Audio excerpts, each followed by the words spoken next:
কংগ্রেস দলের পক্ষ থেকে ৩ দফা দাবির ভিত্তিতে মঙ্গলবার দুপুরবেলা কৈলাসহর জনসম্পদ বিভাগের কার্যনির্বাহী আধিকারিকের কাছে একটি ডেপুটেশন প্রদান করেন। এদিনের এই ডেপুটেশন প্রদানে উপস্থিত ছিলেন প্রদেশ কংগ্রেস কমিটির সদস্য চন্দ্রশেখর সিনহা, ঊনকোটি জেলা কংগ্রেস কমিটির সম্পাদক তপন দাস, ঊনকোটি জেলা যুব কংগ্রেসের সভাপতি দেবাংশু দাস থেকে শুরু করে কংগ্রেস দলের অন্যান্য নেতৃত্বরা উপস্থিত ছিলেন।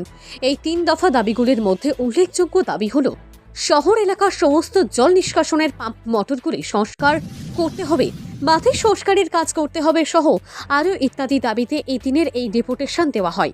জলসম্পদ বিভাগের কার্যনির্বাহী আধিকারিক সঞ্জয় পাল ওনাদের দাবিগুলির সাথে সহমত পোষণ করেন এবং তিনি উক্ত বিষয়টি দেখবেন বলে ওনাদেরকে আশ্বাস দেন।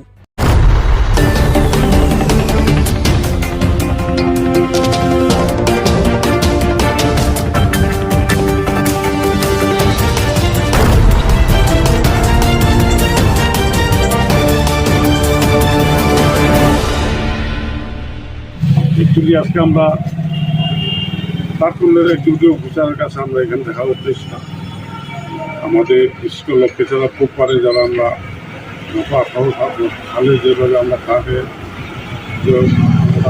বুঝছি এটা এই নিরিখে আমরা এবার দেখা করতে দেখা যাচ্ছে যে এখানে যে আমাদের যে বাঁধের যে জল আসার আগে আমরা কিন্তু অর্ধেক কিন্তু আমরা জলে দিই। কারণটা কি ডিপার্টমেন্টের অবদান সুবিধা, কারণ এখানে যে সুইচগুলো যেগুলো আছে আমাদের যে এয়ারপোর্ট থেকে যে আমাদের লোকেশনা ব্রিজ পর্যন্ত এখানে যে আসে সুইচগুলো একটা এখন পর্যন্ত রিপেয়ারিংয়ের কোনো নাম নেই।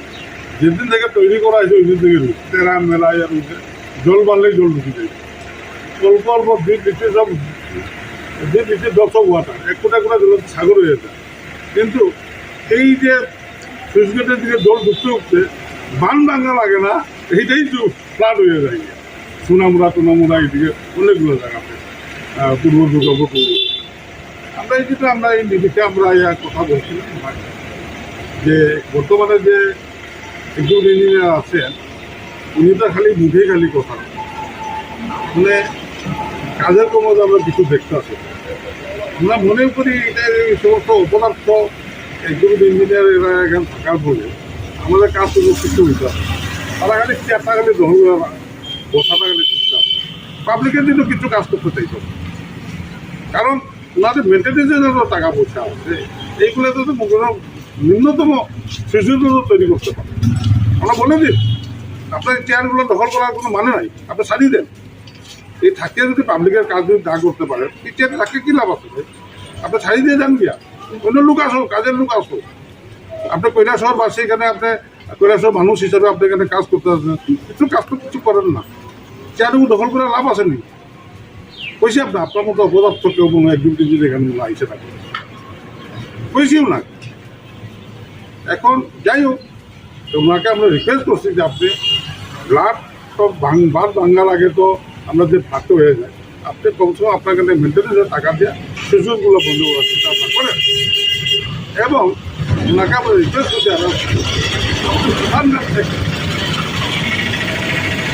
আমাদের যে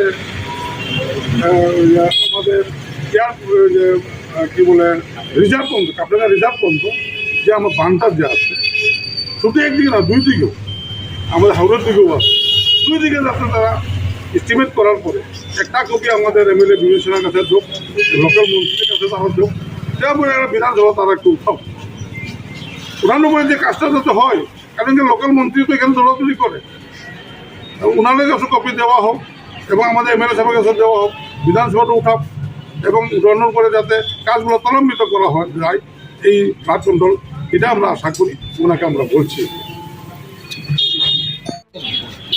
আজকে মূলত কি কারণে ডেপুটেশন? আজকে আমরা ফ্লাড কন্ট্রোল ম্যানেজমেন্ট অফিসারের সাথে আমরা কথা বলেছি।